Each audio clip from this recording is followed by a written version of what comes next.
Hey guys, today's recipe is creamy chicken stuffed bell peppers. Y'all are gonna love this. Let's get into it. We're using a traditional style rotisserie chicken that I picked up from Walmart. Y'all, the best, juiciest chicken. We've used this for other recipes, so we're gonna keep it going because yeah, this chicken never disappoints. We're gonna start off by unhooking the chicken legs. I just simply use a knife and then take the rest off of the chicken with my fingers. And after you've done that, then you just pick a piece of the chicken that you want to start with. I started with the leg. It's easiest to do this while the chicken is still at least warm. Once it cools down, it's harder to take the skin off and take the meat off of the chicken. So I have a bowl right there. So I just took the skin off, and then I'm just going to take the pieces off and clean them up as I go. Right there, I remove the gristle, and then I'll just keep going until I finish that piece. And then I'll move on to the next piece. It doesn't take very long, maybe 15 minutes, just depends on how fast you're at it. And then after we get all the chicken in the bowl, then we'll go ahead and shred it some more. But right now we just want to focus on deboning and taking the meat off the chicken. So we have it here in the bowl. So what I like to do is just take 2 forks and just start shredding the chicken apart. And you can also use your fingers, but I like to start off with the forks first. I think it's just easier that way. And then go in with my fingers to get it shredded down even finer if I so choose at the end. But this method works pretty well. We'll just shred away.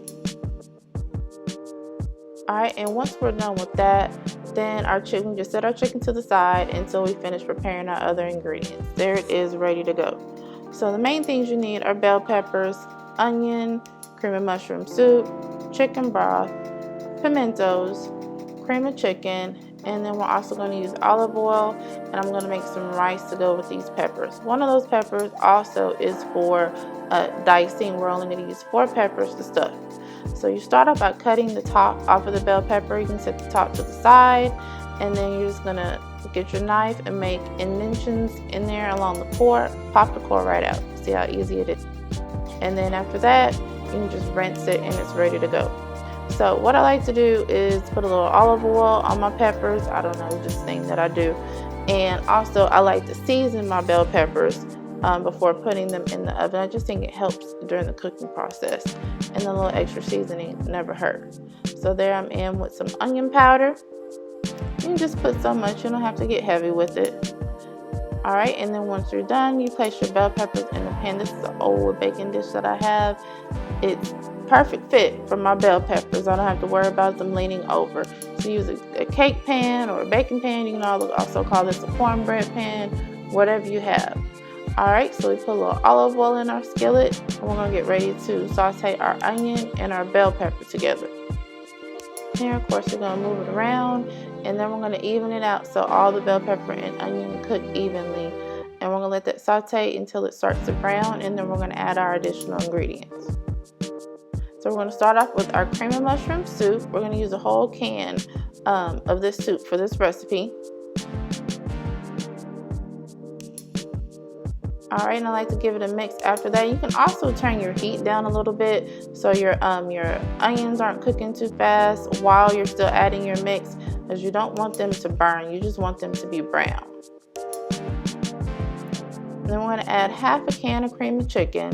You can add the whole can. I don't think it's necessary. You have plenty of chicken flavor. This just gives your recipe a little bit of a boost. I'll mix that in as well. Already looking tasty. Okay, we got that mixed in. Now we're going to go ahead and add some sour cream. I just think it gives an extra boost of creaminess to the recipe. Full fat sour cream, no low fat or anything like that. Full fat sour cream for this recipe. And you want to make sure that you fully incorporate that in as well before we add our next ingredients.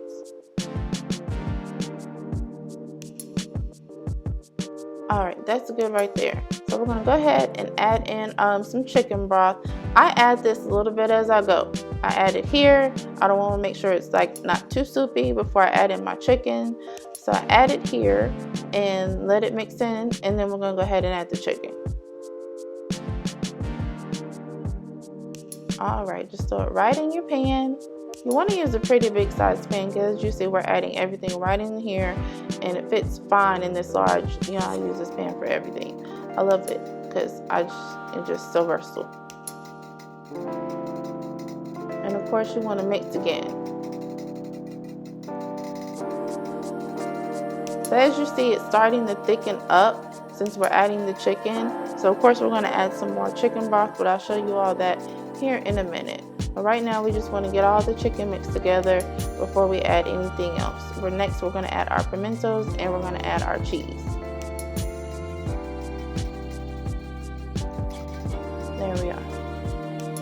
Alright, so this is cheddar jack cheese that we use on the inside, and then we're going to add sharp to top the bell peppers. Love the balance, y'all. You can use whatever cheese that you like, but I think this is just a really good mixture. It's not overpowering to the mixture, you know what I mean? So it just adds the extra creaminess, goes well with the rice, and then the sharp, just like that extra caveat like macaroni and cheese. Alright, pimentos. Pimentos, all they are is diced red peppers, but you definitely don't want to skip this step. We use this also in our chicken spaghetti recipe that will also link above. Delicious. Alright, so now we're adding a little bit more chicken broth. We want to thin this out a little bit. We don't want it to be soupy and we don't want it to be too thick, so kind of in between.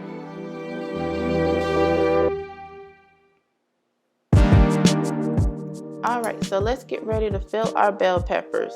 I stuff mine, y'all. You want to stuff them. You don't want any skimpy bell peppers because we're making this into a whole meal. So I just kind of go around it first and make sure that I show some love to all my bell peppers, and then I go back and I top them off.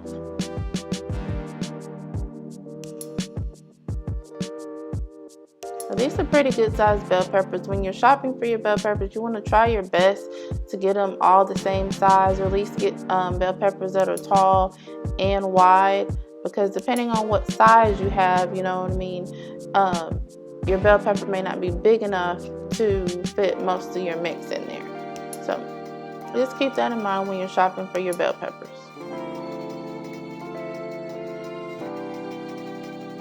Okay, we're gonna y'all can see we have a little bit more room in there, so we're gonna pour a little bit more in there.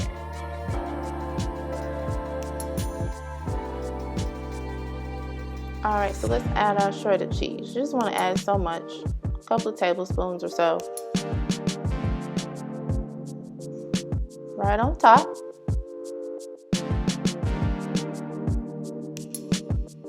And then I did not add my bell pepper toppers back on here. I actually cover these with foil. It's just my preference, but you could probably use the bell pepper toppers as well. I just want to make sure that everything stays contained. The foil also helps keep the bell peppers in place so they're not tipping during the cooking process. So I added one piece of foil over the top, and then you see there's a little space on the side, so I went ahead and added another piece of foil. I'm just going to slide these in the oven. Alright, and while they're cooking, I'll show you all how I make my rice. So we're going to use the Instant Pot. So we're going to add 3 cups of water, and then some salt, because you know you got to have that flavor. You want your rice to have a little bit of flavor, and 2 cups of rice. And I always give it a stir. It probably doesn't matter, but I always give it a stir. Y'all know I'm stir crazy. Okay. And then after you do that, then you just place your top on your Instant Pot, and then you turn the spigot so it closes right there. You just turn it forward, and then we're going to place this rice on manual for 15 minutes. All right, and it's ready to go. All we have to do is let it cook. Once the rice is finished cooking, you want to go ahead and let it rest for 5 minutes. Don't do anything to it.